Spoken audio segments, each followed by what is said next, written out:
Öösel, mil ma magasin oma autost oma tütre maja ees, taipasin, et olin kasvatanud edukaid lapsi, kuid olin ebaõnnestunud nende kasvatamises lahkeks. Minu nimi on Evelyn Carter ja enamiku oma elust on inimesed seostanud mind kontrolli, täpsuse ja tulemustega. Ehitasin Portlandis, Oregoni osariigis, logistika- ja tarneahela konsultatsioonifirma nullist. Kõik algas kokkupandavast lauast, laenatud sülearvutist ja lubadusest, mille ma endale tegin pärast seda, kui mu abikaasa suri ootamatult 12 aastat tagasi. Kõik ütlesid, et firma kukub kokku ilma temata. Klientide vaikne lahkumine oli juba käimas. Konkurendid ootasid nagu röövlindud. Mina ei leinanud nii, nagu inimesed ootasid. Ma töötasin. Töö, mis sundis mu käsi värisema ja häälest kaduma, kuni läbirääkimised muutusid raskeks. Töö, sest 3 last jälgisid mind ja ma vajasin, et nad usuksid, et stabiilsus on endiselt võimalik. 30 aastat minu firma kasvas pidevalt. Mitte hiilgavalt, mitte kuulsalt, vaid usaldusväärselt. Ma lahendasin probleeme, millega teised firmad ei suutnud hakkama saada. Hoidsin tehaseid liikumas ja lepingud elus. Kui ma 60 sain, olin finantsiliselt kindel viisil, mida mu noorem mina ei oleks kunagi osanud ette kujutada. Majad olid tasutud, kontod terved, uksed avanesid, kui ma koputasin ja iga asi, mille ma olin ehitanud, iga pikk öö ja isiklik ohverdus, ütlesin endale, et see on minu laste jaoks. Minu vanim tütar Lauren elas kaunis kodus Lakke Osvko ääres. Ta liikus mugavalt ringkondades, kus väljanägemine oli olulisem kui tõde. Viktor, mu keskne laps, kandis kohandatud ülikondi ja rääkis mõõdetud toonides, mis tekitasid inimestes usaldusväärsuse. Ta nõustas kirurge ja juhte, kes kunagi ei küsinud tema perest, vaid ainult tema kvalifikatsioonist. Ja siis oli veel Noah, mu noorim poeg. Noah valis töö avaliku kooli nõustajana. Ta elas lihtsalt, teenis tagasihoidlikult ja ei palunud kunagi minult abi, välja arvatud nõu küsides. Perekond ei öelnud seda valjusti, kuid ma tundsin vaikset pettumust, mis ümbritses tema valikuid, sealhulgas ka minu omi. Mina maksin kõike. Haridused, sissemaksed, hädaolukordade lahendamine. Ma ütlesin endale, et see on armastus. Kui probleem tekkis, lahendasin selle rahaga. Kui keegi vaevas, kõrvaldasin ma vaeva, selle asemel, et lasta neil seda tunda. Aja jooksul muutusin ma millegiks ohtlikuks, aru saamata. Ma muutusin asendamatuks ja see võimaldas kõigil lõpetada mind nähes inimesena. Mõistmine tuli vaikselt. Ühel tavalisel teisipäeval sain 3 kõnet. Lauren vajas raha, et tagada ärivõimalus. Viktor soovis lühiajalist laenu, et sujuvamalt professionaalset üleminekut teha. Mõlemad rääkisid kiiresti ja tõhusalt, nagu loeksid nad sisemistelt käsikirjadelt. Hiljem õhtul helistas Noah. Ta ei palunud midagi. Ta küsis, kas ma magan hästi. Ta rääkis õpilasest, kes pärast nädalaid vaikimist lõpuks klassis sõna võttis. Ta küsis, kas ma olin õhtusööki söönud. Istusin üksi oma kontoris kaua pärast seda, kui linnatuled süttisid, vaadates siluetti, millega ma enam ei tundnud end seotuna. Läbisin aastaid rahalisi ülekandeid oma lastele. Numbrid olid hämmastavad. Öö, mil kõik mu ümber muutus, algas vaikse rahutusega. Minu sees keerlesid mõtted, mis ei olnud seotud rahaga, vaid millegagi sügavamaga, mustriga, mis mind häiris. 2 last, kes ulatusid minu poole, kui nad midagi vajasid, üks neist, kes otsis mind, sest ma olin tema ema. Selles öös, mil nädalavahetus mind üllatas, murdis midagi mu südames. Kujutlesin tulevikku, kus mu tervis ei pea vastu, mu ressursid kaovad ja mu lapsed seisavad eemal, teadmata, mida teha minuga, kes enam ei suuda lahendusi pakkuda. See avatus tegi mulle selgeks, et ma ei tunne neid, kui turvavõrk, mille olin nende alla kudunud, enam ei toimi. Otsustasin midagi, mis mind kohutavalt ehmatas, ma kadusin. Mitte dramaatiliselt, mitte avalikult, vaid vaikselt. Eemaldasin raha, mõju ja identiteedi, millele nad toetusid. Muutusin kellekski, keda nad ei tunneks. Loksusin nende uste taga, mitte teenijana, vaid koormana. Veensin end, et see on test, ent sügaval sisimas oli see midagi enamat, viimane küsimus, mille ema küsib, kui kardab, et vastus võib haiget teha rohkem kui ebakindlus. Olin vaikinud oma plaanist, mitte assistendile ega lastele, isegi mitte neile, kes arvasid mind kõige paremini tundvat. Ainuke, kellele ma rääkisin, oli mu advokaat Toomas Hail, vaikne mees, kes oli mu asju aastaid korraldanud, küsides kunagi tarbetuid küsimusi. Kui ütlesin, et soovin ajutiselt taanduda ja piirata juurdepääsu oma kontodele, vaatas ta mind pikalt, enne kui noogutas. Sa mõistad, et see võib halvasti lõppeda, ütles ta. Mõistan, et see on juba juhtunud, vastasin. 48 tunni jooksul eemaldasin kõik, mis mu elu defineeris, oma käe läbi. Otsustusõiguse andsin Toomasele. Lülitasin välja oma peamise telefoni ja lukustasin selle kirjutuslaua sahtlisse. Pakkisin kaasa vaid selle, mis ei tõmbaks tähelepanu, vahetusriided, teki ja veepudeli. Sisenesin vana kraamipoe ja ostsin ülikonna, millel oli kerge tolmu ja vana pesuvahendi lõhn. See oli liiga suur ja liiga õhuke talveks, aga see tegi mind kellegiks, kelle kohta inimesed ei küsiks küsimusi. Raskem osa oli minu kodu lahkumine. Seisin ukse juures kauem, kui oleksin pidanud, vaadates puhtaid pindu ja raamitavaid mälestusi, teades, et ei näe neid mõnda aega. Olin oodanud hirmu, kuid tundsin midagi, mis meenutas kergendust. Esmakordselt aastaid ei saanud keegi minult midagi küsida. Esimese öö veetsin oma autos, parkisin vaiksele tänavale, kaugele oma tavapärastest päevadest. Külm hilis mu luudesse kiiremini, kui olin arvanud. Ärkasin iga tunni tagant, veendudes, et keegi jälgib mind. Varahommikul aeglustas politseiauto mu auto lähedal, kuid sõitis edasi.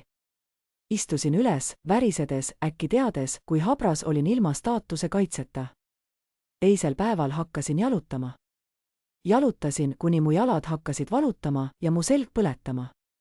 Inimesed möödusid minust märkamatult. Üks naine surus oma kotti tihedamalt, kui küsisin suuna kohta. Mees vältis silmsidet täielikult.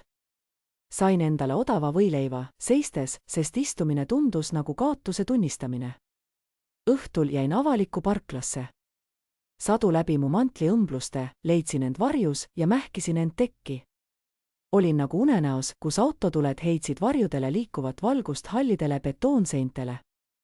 Äkitselt lähenes mulle keskealine võõras, kelle silmad kandsid väsimuse jälgi. Ta ulatas mulle paberist termosest kohvi. Sa näed välja kui keegi, kellel oli varem kõik olemas, sosistas ta. Küsisin, mida ta selle all mõtles. Inimesed, kes valivad sellise testi, unustavad tavaliselt midagi, vastas ta. Sa ei pruugi meeldida sellele, mida sa õpid. Tõde ei tule alati koos parandamisega. Tema sõnad kandsin endas kaua pärast seda, kui ta lahkus. 3. päevaks valutas mu keha nii, et ei teadnud isegi, kus kohad valutama hakkasid. Mu käed olid külmast pragunenud. Kui vaatasin tumedasse aknasse, ehmusin enda peegeldusest, tundusin väiksem, vanem, peaaegu nähtamatu. Esmakordselt hilis mulle ligi kahtlus. Küsisin endalt, kas ma karistan end, mitte ei otsi selgust. Olin peaaegu valmis loobuma. Siis seisin nurgal ja mõtlesin, kas helistada Toomasele, lõpetada katse ning minna koju. Meenus, kuidas Lauren rääkis siis, kui tal midagi vaja oli, efektiivne ja emotsioonideta. Meenus Viktor, kes ka isiklikes olukordades riske kalkuleeris. Ja siis Noah, kes küsis, kas ma olin õhtusööki söönud. Otsustasin, et järjekord on oluline.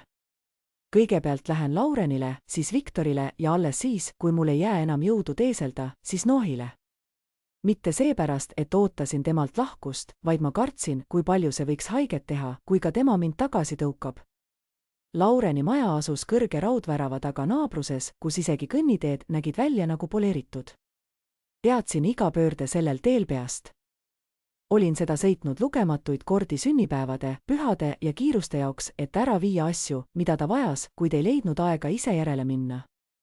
Seekord parkisin mitme kvartali kaugusele ja jalutasin ülejäänud tee, mu käed sügavalt üle suurte varrukate peidus. Iga samm tundus raskem kui eelmine. Värav oli kinni. Loomulikult oli. Vajutasin uksekella, sõrm värises rohkem elevusest kui külmast. Pehme helin kõlas, millele järgnes vaikus. Siis kostus Laureni hääl kõlarist, lühike ja hajevil. Jah, ütles ta ja see kõlas nagu võõra jutt. Ei soojust, ei tunnustamist, ainult kannatamatu ootus. Len, ütlesin ma, see olen mina, su ema. Seal oli paus, mis oli piisavalt pikk, et lootus võiks süttida, kuid hakkas siis hääbuma. Värav sumises ja avanes just nii palju, et inimene saaks läbi libiseda. Tõukasin seda õrnalt ja astusin mööda pikka kiviteed, mille eest olin aastaid tagasi raha andnud. Kui esikuks avanes, ei astunud Lauren välja. Ta seisis uksel, üks käsi ukseraamil, justkui blokeerides sissetungi.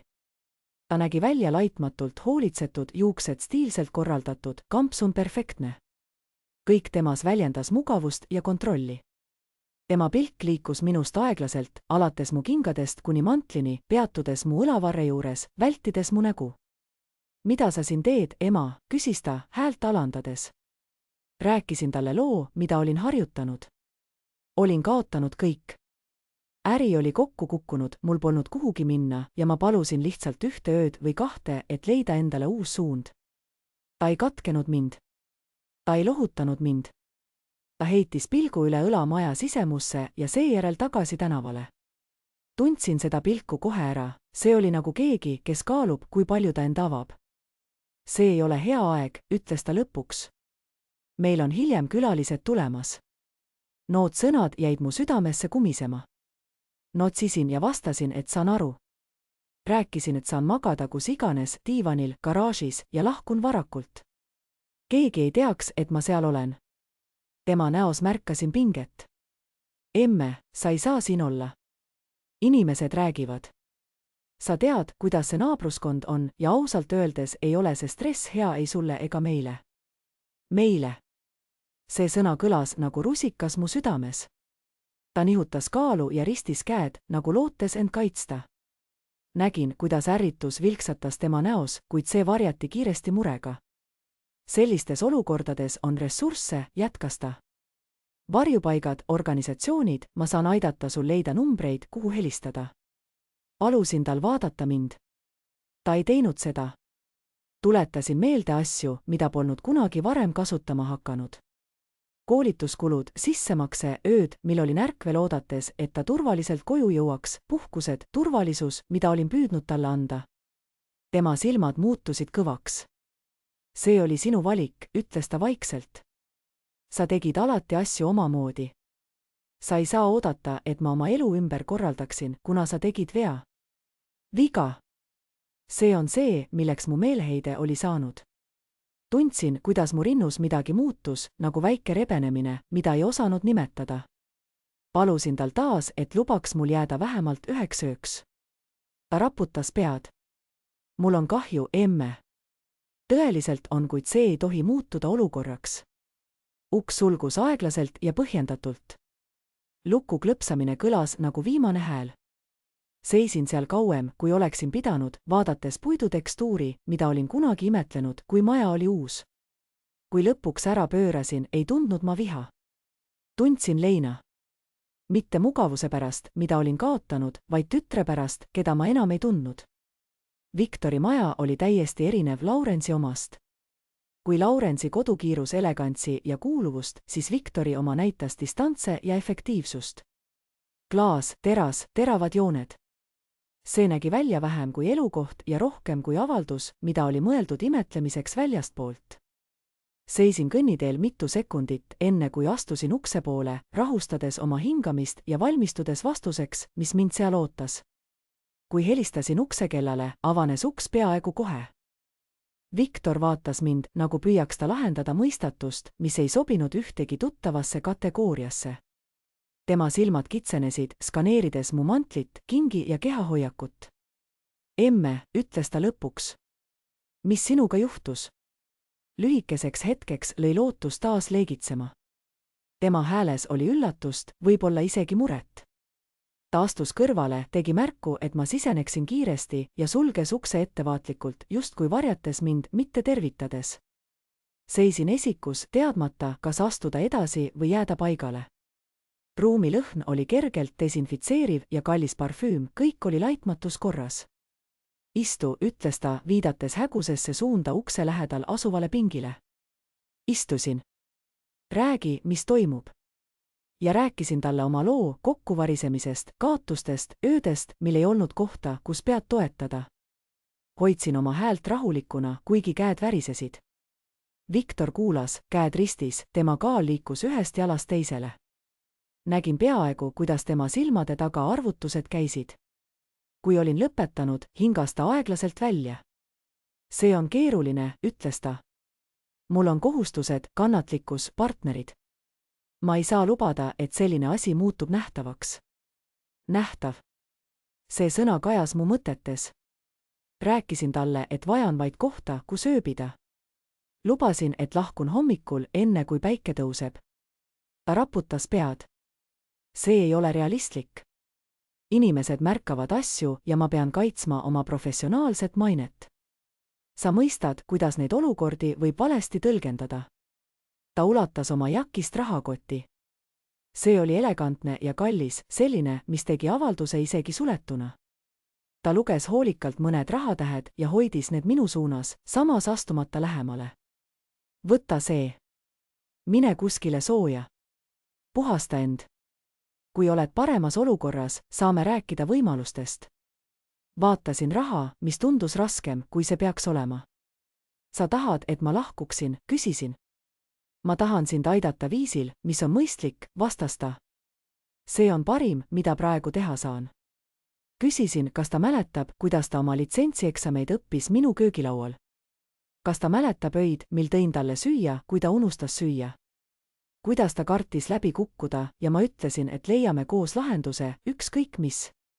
Tema lõualihased pinges. See oli teistsugune, ütles ta. Sa töötasid millegi nimel. See tundub tagasiminekuna, nagu vajav ema oleks takistus ajajoont. Ta pani käe mu õlale ja juhtis mind ukse suunas. See žest oli õrn, peaaegu et lavastatud. Mul on homme varajane koosolek, ütles ta. Pean keskenduma. Palun mõista. Kui ta ukse avas, märkasin, et tema teises käes oli telefon, mille kaamera objektiiv vilksatas hetkeks. Ma ei mõelnud sellele siis palju. Olin liiga keskendunud külmale õhule, mis sisse voolas, ja rahade kaalule, mis endiselt oli mu käes. Uks sulgus mu taga enne, kui jõudsin kõnnitee lõppu. Seisin hetkeks verandal, kuuldes vaikust. Seejärel voltisin raha kokku ja panin selle sügavale taskusse, mitte abina, vaid tõendina. 2 ust sulgus, üks jäi avatuks. Ja äkitselt ei olnud ma enam kindel, kas tahan sellele üldse koputada. Ootasin kauem, kui oleks pidanud, enne kui läksin noa juurde. Karta, mida ma ei olnud otsinud, oli nüüd mind tabanud. 2 ust olid juba kinni läinud ja kui 3. sama teeks, ei teadnud ma, mis minust jääks. Noah elas Salemi äärelinnas, kus vanad majad kaldusid veidi ning aedu hooldasid seal elavad inimesed, mitte palgatud töötajad. Parkisin tänava lõppu ja kõndisin ülejäänud tee, mu hingamine oli pinnapealne ja rind pingul. Tema maja oli väike, ühekorruseline, heledate seintega, mis olid juba paremad päevad selja taha jätnud. Latern verandal põles ja see valgus üksi peaaegu sundis mind minema keerama. Koputasin uksele, mis avanes peaaegu kohe. Ema, kostis Noahi hääl, mis murdus sõnal. Ta ei kõhelnud, ei vaadanud tänavale ega esitanud küsimusi. Ta astus sammu edasi ja võttis mind embusesse, enne kui ma midagi öelda jõudsin. Tundsin tema käsi seljal, stabiilsed ja soojad, ning kuskil minus murdus midagi valla. Lili ilmus tema saadi taha, ulatudes juba mu käe poole. Tule sisse, ütles ta pehmelt. Sa oled külm. Soojus tabas mind korraga. Supp, puhas pesu, midagi küpsetamas, see lõhnas nagu turvalisus. Noah juhatas mind diivanile. Lili kadus koridori ja naasis teki ning kükitas, et aidata mul jalanõusid jalast võtta. Räägi meile, mis juhtus, ütles Noah madalal, kuid kiirusel häälel. Rääkisin neile. Hoidsin asja lihtsana. Ütlesin, et olin kaotanud kõik, et olin maganud oma autos ja et ei teadnud, mida edasi teha. Noahi silmad täitusid pisaratega. Ta ei katkestanud mind. Lili istus mu kõrvale, käsi õrnalt mu käe peal. Kui ma lõpetasin, tõusis Noah püsti. Sa jääd siia, ütles ta. Arutelu pole. Meil pole palju, lisas Lili, vaadates mulle silma. Aga meil on piisavalt, protesteerisin nõrgalt. Ütlesin, et neil ei ole ruumi, et ma magaks põrandal. Lili raputas pead. Sa võtad voodi, ütles ta. Meie saame siinses toas hakkama. Nad liikusid vaikselt ja tõhusalt. Lili pani vee keema. Noah tõi puhtad riided, mõned tema omad ja mõned tema omad. Mitte midagi ei sobinud. Mitte midagi ei olnud kallis. Kõik pakuti ilma kõhkluseta. Pärast duši istusin nende väikese laua taga ja sõin suppi, mis maitses paremini, kui ma suutsin meenutada. Nad rääkisid oma päevast, õpilastest, katuselekkest, mille jaoks nad raha kogusid. Nad rääkisid minuga, nagu kuuluksin sinna. Ühel õhtul, kui nad arvasid, et ma olen magamas, kuulsin neid köögis. Me leiame lahenduse, sosistas Noah. Ma võin pensionifondi peatada. Karistused on, aga me saame hakkama. Lili vaikis hetkeks. Raha saab taastuda, ütles ta. Inimestel ei ole alati sellist võimalust. Sulgesin silmad ja lasin pisaratel vaikselt voolata. Sel hetkel mõistsin midagi, mida olin aastaid vältinud. Armastus ei oota, kuni see on mugav. See ei nõua garantiisid. See tegutseb isegi siis, kui see maksab. Nad magasid sellel ööl põrandal.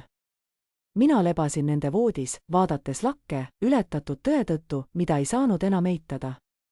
Olin tulnud vastuseid otsima. Leidsin armu. Ärkasin enne koitu tundega, millele ei osanud nime anda. See ei olnud süütunne, ei olnud ka hirm. See oli vaikne kindel teadmine, et midagi on juba mu kontrolli alt väljunud. Kui sisenesin kööki, oli Lili juba ärkvel. Ta seisis akna ääres, hoides käes tassi ja vaadates tänavale, justkui oodates midagi. Kui ta minu poole pöördus, oli tema ilmes hellus, kuid ka otsiv pilk. Sa ei ole palju maganud, ütles ta. Sa ka mitte, vastasin mina. Ta noogutas, kuid üllatas mind küsimusega, milleks ma ei olnud valmis. Kas ma tohin sulle ausalt küsida midagi? Vastasin jaatavalt. Sa ei näe välja nagu keegi, kes on ööga kõik kaotanud, ütles ta. Sinu hirm on tõeline. Sinu väsimus on tõeline, kuid sinu loos on lünki. Mu rind langes raskemaks. Ta ei kõlanud süüdistavalt, vaid pigem tähelepanelikult. Ma ei vastanud kohe. Ta jätkas vaikselt, kuidas sa räägid, kuidas sa kuulad, kuidas sa vaikust kannad. Ma näen neid asju iga päev oma töös. Sa ei ole hooletu. Sa ei ole impulsiivne. Ja sa ei paista segaduses. Sa paistad sihikindel. Küsisin, miks ta varem midagi ei öelnud. Sest see ei olnud oluline, vastas ta. Mis iganes tõde see ka ei oleks, sa ilmusid abivajajana. See oli meie jaoks kõige olulisem. Tema sõnad kandsid rohkem kaalu, kui ükski süüdistus oleks võinud. Hiljem hommikul lahkus Noah varakult tööle. Lili astus välja lühikese koristustöö jaoks, mille ta oli paar kuud tagasi vastu võtnud ja kunagi ei kaebanud. Olin esmakordselt üksi majas, kui mu telefon vibras. Olin hoianud oma kotis ühte hädaolukorra telefoninumbrit peidus. Ainult Thomas teadis sellest. Kui vastasin, oli tema hääl pinges. Meil on olukord, Evelyn. Ta rääkis mulle salvestisest. Viktor ei olnud tahtnud, et see leviks, vähemalt mitte avalikult. Ta oli saatnud lühikese klipi privaatsele professionaalsele foorumile, paludes nõu, kuidas käituda pereliikmega, kes näitab stabiilsuse märke. Mu nägu oli osaliselt nähtav, mu hääl äratuntav. Diskussiooni toon muutus kiiresti julmaks. Tundide jooksul oli klipp foorumist lahkunud. Enne kui Thomas mulle helistas, oli see jagatud juba 10 kordi kohalikus ringkonnas. Inimesed spekuleerisid, mõned naersid, teised kahtlesid mu suutlikkuses. Mõned tundsid mind ära. Tundsin, kuidas õhk mu kopsudest väljus. See ei olnud enam privaatne proovikivi. See muutus avalikuks häbistamiseks. Thomas küsis, kus ma olen, ja ütlesin talle. Jõudis paus. See võib olla kõige turvalisem koht, kus sa praegu olla saad, ütles ta. Aga sa pead otsustama, kuidas see lõpeb. Kui sa ootad, kirjutatakse narratiiv ilma sinuta. Panin kõne maha ja istusin vaikselt. Kui Lili tagasi tuli, rääkisin talle kõik. Ta kuulas mind katkestamata. Kui lõpetasin, ei olnud ta šokeeritud, vaid kurb. Ta kaitses ennast, ütles ta. See ei õigusta seda, kuid see seletab seda. Küsisin temalt, kas ta on vihane tema üle. Jah, ütles ta, aga sinu üle. Ei, sa testisid armastust, sest kartsid, et ei leia seda. See hirm ei tee sind julmaks. See teeb sind inimeseks. Hingetõmme. aga sa ei saa enam varjata, ütlesin ma, kui mõtted mind üle ujutama hakkasid. Olgu, tõde oli paljastatud palju rohkem, kui ma kunagi olin plaaninud. See ei näidanud ainult minu lapsi, vaid ka seda, kuidas võim suudab empaatiat moonutada, kui see jääb kontrollimata.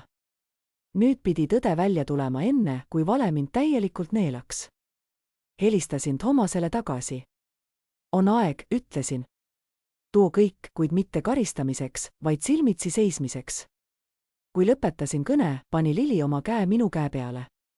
Mis iganes edasi juhtub, ütles ta, sa ei ole üksi. Esmakordselt pärast seda kõike uskusin ma seda. Ja kuskil sügaval sees teadsin, et tegelik kokkulepe oli alles alanud. Nad saabusid eraldi, nagu ma ootasin. Esiteks keerutas Laureni auto tänavale, liiga läikiv meie naabruskonna jaoks, aeglustades, justkui ei oleks kindel, kas see siia kuulub. Viktor järgnes paar minutit hiljem, parkides ettevaatlikult kaugemale. Vaatasin aknast, kuidas nad välja astusid. Mõlemad olid riietatud kontrolli, mitte mugavuse nimel. Lauren kohendas oma mantlit, Viktor kontrollis oma telefoni. Ükski neist ei vaadanud maja poole sooja pilguga. Nad nägid välja ärritunud. Kahtlustavad. Kui Noah ukse avas, ei olnud Laureni esimesed sõnad tere. Miks me siin oleme, küsis ta. Mis see kõik on? Viktor skaneeris ruumi, tema pilk maandus esmalt Thomasel, siis laual laiali laotatud dokumendil, lõpuks minul. Tema nägu pinguldus. Ema, ütles ta ettevaatlikult. Mis toimub? Ma ei kutsunud neid istuma. Seisin lilikampsunis, mu juuksed veel stiilita, käed rahulikud, nagu nad ei olnud päevade kaupa. 3 ööd tagasi koputasin ma teie uksele, ütlesin. Ma ütlesin, et olen kaotanud kõik. Palusin varjupaika. Lauren avas kohe oma suu. Ma ei teadnud, et see tõeliselt sina oled, ütles ta kiiresti. Sa nägid ebastabiilne välja. Igaüks oleks ettevaatlik olnud. Viktor ei rääkinud. Tema lõug oli jäik. Tema silmad vältisid minu omi. Sa tead, et see olin mina, ütlesin talle. Sa lihtsalt otsustasid, et olen ebamugav. Sel hetkel astus Thomas sammu edasi, tema hääl rahulik ja täpne. Selguse huvides, ütles ta, Evelyn Carter ei kaotanud oma äri. Tema varad ei olnud kunagi ohus. See oli kontrollitud puudumine. Vastusedes tajutud kaotuse korral. Laureni nägu kaotas värvi. Test, kordas ta. Sa testisid meid, parandas ta mind. Ma testisin, kas te näete mind oma emana ilma rahakaitseta. Toas valitses vaikus. Viktor rääkis järgmisena, tema toon oli kaitsev. See on manipuleeriv.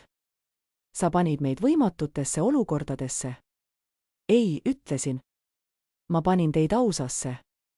Thomas pani lauale tahvelarvuti ja puudutas ekraani. Video mängis vaikselt. Lühike klipp. Mina seisin Viktori esikus, tema hääl rahulik, kauge, telefon käes selgelt nähtav. Lauren pöördus tema poole. Sa salvestasid ta? Viktor vaatas ära. Mul oli vaja dokumentatsiooni, ütles ta.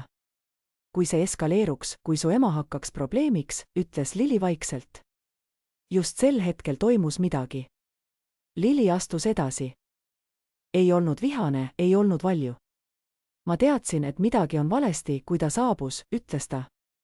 Tõde oli mulle juba enne rääkimist selge, kuid me avasime ukse ikkagi, sest abi vajamine ei peaks kunagi sõltuma meie väärtusest. Lauren vaatas temasse, otsides sõnu, mis tooksid tasakaalu, kontrolli ja eelise. Kuid sõnu ei tulnud.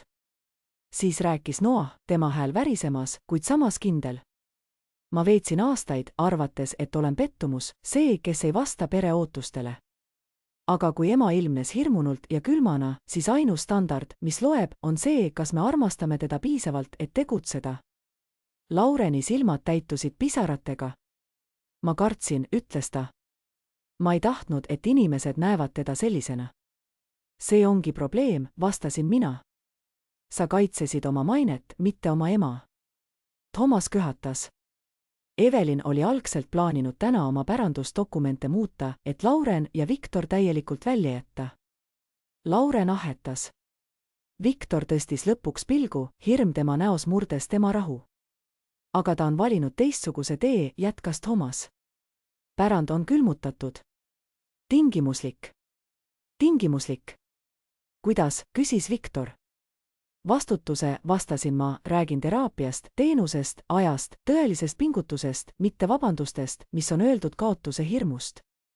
Lauren noogutas kiiresti. Me teeme seda. Kõike. Vaatasin teda pikalt. Muudatused ei tõestata hetkedes nagu need, ütlesin. Need tõestatakse vaiksetes kuudes pärast, kui keegi ei vaata. Pöördusin Noahi ja Lili poole. See, mida te mulle andsite, ei olnud varjupaik, ütlesin. See oli väärikus ja ma kavatsen seda nüüd austada. Thomas ulatas Noahele kausta. Seal olid dokumendid, mis kirjeldasid uut algatust, kogukonnaprogrammi, mille rahastas minu firma ja mis keskendus üleminekutoetusele ja nõustamisteenustele. Noah ja Lili olid nimekirjas kaastegevate direktorite seas. See ei ole raha mugavuse jaoks, ütlesin. Ressursid eesmärgi nimel. Noah vaatas pabereid, ülekoormatud. Sa ei pea meile seda, ütles Lili vaikselt. Ma tean, vastasin ma, seepärast ma seda annan. Lauren ja Viktor seisisid külmalt, vaadates, kuidas midagi muutus, mida raha ei saanud kohe tagasi nõuda. Arvete klaarimine ei olnud valjuhäälne. See oli lõplik. Pärast nende lahkumist tundus maja teistsugune, mitte vaiksem, vaid kergem. Noah istus mu kõrvale diivanile, väsimus paistmas tema kehakeelest.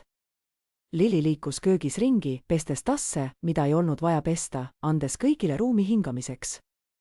Väljas naasis tänav oma tavapärasesse rütmi, teadmata, et nende seinte vahel oli midagi fundamentaalset muutunud. Viibisin veel ühe öö, mitte seetõttu, et mul enam varjupaika vaja oleks, vaid et mäletada, kuidas on kuuluda ilma tingimusteta. Järgmisel hommikul, kui päikesevalgus filtreerus läbi õhukeste kardinate, taipasin, et proov ei olnud kunagi tõeliselt seotud minu lastega. See oli seotud minuga, väärtustega, mida ma premeerisin, vaikustega, mida ma lubasin, ning sellega, kuidas ma seostasin edu mugavusega ja segasin heldust armastusega. Lauren ja Viktor ei saanud selliseks, nagu nad on, juhuslikult. Nad said selliseks, sest ma õpetasin neile, et raha lahendab kõik. Et välimus on oluline, et ebamugavust tuleks alati vältida. Noah ja Lili olid õppinud elutunde, mis jäi neile sügavale hinge. Kuid Noah avastas midagi enamat, midagi, mis ei tulnud mu õpetusest, vaid tema enda valikust kuulata vaiksemat häält, seda, mis räägib siis, kui kedagi ei ole läheduses. Lili aga muutus peegliks, millest ma ei teadnud, et mul on vaja. Ta nägi tõde enne, kui see sõnadesse pandi ja valis kaastunde, mitte sellepärast, et oodata midagi vastutasuks, vaid lihtsalt sellepärast, et see on tema loomuses. Sellel nädalal ei kaotanud ma oma peret, vaid leidsin selle. Õppisin, et armastus, mis avaldub raskustes, on ainus armastus, mis tõeliselt loeb. Lahkus, mis ootab õigete aegade saabumist, ei ole lahkus üldse. Ja pärand, mida me jätame, ei seisne mitte selles, mida me maha jätame, vaid selles, keda me kaitseme, kui meid on võimust ilma jäetud. Otsisin vastuseid, olles naine, kellel ei olnud midagi. Kuid see, mida avastasin, osutus väärtuslikumaks kui kõik, mis mul oli. 5 õppetundi jäid minuga, rikkus paljastab väärtused, aga kaotus paljastab iseloomu. Armastus, mis ootab kindlust, ei ole armastus. Lapsed saavad selliseks, mida me premeerime, mitte selliseks, mida me räägime. Lahkus, mis antakse ilma pealtnägijateta, on puhtaim vorm. Ja pere ei ole see, kes vajab sind siis, kui oled tugev, vaid see, kes jääb, kui sa seda ei ole. Aitäh, et kuulasite seda tõelist lugu. Millise õppetunni teie sellest kaasa võtsite? Millisest linnast või osariigist te täna seda vaatate? Kui see lugu liikus teid, palun andke videole meeldimist, jagage seda kellegagi, kes peab seda kuulma ja jätke oma mõtted kommentaaridesse.